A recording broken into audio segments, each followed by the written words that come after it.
O, ano na mga Didi Sheets? Mirisi, di ba? Kung ano yung binato nyo, bumalik sa inyo.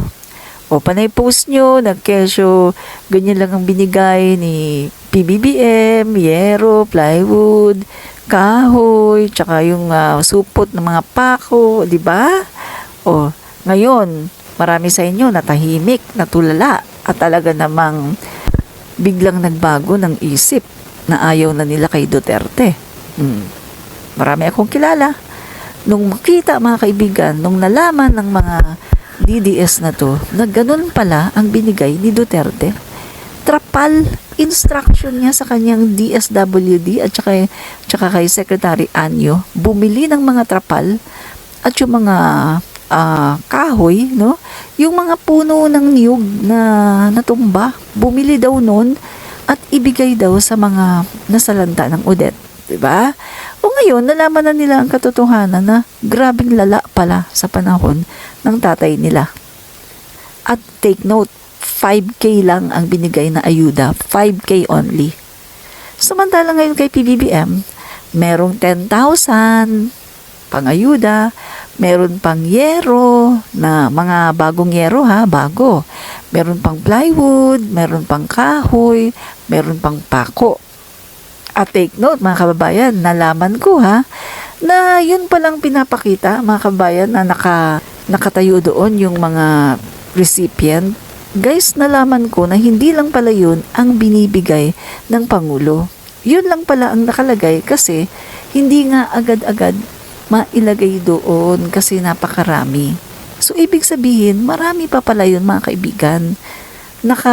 Kumbaga, hindi lang mailagay ka agad doon kasi nga, hindi naman kayang buhatin yun ng recipient. Diba? So, anong tumatakbo sa utak nyo? Guys, at least kay PBBM, maganda ang kanyang temporary shelter. Diba? Para may masilungan ang mga binagyo ng Christine, temporary shelter. Pero kay Duterte, ang temporary shelter niya, trapal. Diyan natin makikita kung sino ang tunay na nagmamahal sa taong bayan. At diyan natin makikita, mga kababayan, na sa panahon ni Duterte, puro korupsyon. Korupsyon. Ang daming pera, nangutang pa, 12.7 trillion. Nagbenta pa ng 49 tons of gold, pagkatapos trapal lang. At saka coco lumber ang kaya ni Duterte. At 5K lang. Gosh, saan makakarating yun? So ano ngayon? Pahiya kayo mga Didi Sheets. Sa susunod kasi, bago kayo pumuna, no? Ano muna kayo? Recall niyo muna kung ano ba nangyari sa panahon ng tatay niyo. Kasi ayan no, naglalabasan ang ebidensya. Di ba? Ebidensya na yan lang talaga ang binigay ng tatay nyo. Trapal. Samantalang kay PBBM, sosyalin, bagong yero, nangingintab pa, plywood, kahoy na makinis, hindi coco lumber, at may mga pako. Diba? So, yan ang reality. Diba? Ano kayo ngayon? Pahiya. Diba? Kasi pinupulaan nyo si PBBM at nagpe-fake news kayo na yan daw ang housing ni PBBM. Excuse me, hindi yan ang housing ni PBBM dahil napakaganda ng housing unit ni PBBM, pang world class. And take note, meron pang, kompleto pa siya sa mga amenities with swimming pool pa. Hello, ito na nga mga kaibigan ng Build Better More pambansang pambahay para sa mga Pilipino ng ating Pangulo Bongbong Marcos. Nakagawa na po ng 1.2 million housing units in 10 months only. At marami pa po mga kabayan ang Groundbreaking na po ang ating Pangulo sa iba-iba pong panig ng Pilipinas.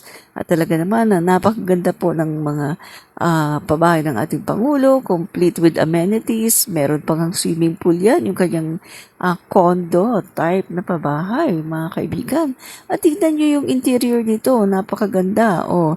Merong sala, merong kwarto, dalawang kwarto yan. At tingnan nyo naman, nakaset up na yung para sa aircon. At kompleto yan, may CR. Kondo na pabahay with swimming pool yun. And then, may mga detached, iba-ibang klase. Diba? Ang pabahay ni PBBM. At take note, take note. As of now, 2024, nakapag-deliver na siya ng mahigit sa 1.5 million pabahay. Nagawa ba yan ni Digong? No, hindi nagawa ni Digong yan. Kita nyo kung matino si Digong na Pangulo, bakit pagpasok ng Marcos administration, nalaman nila na ang kakulangan sa pabahay ng mga Pilipino ay 6.5 million.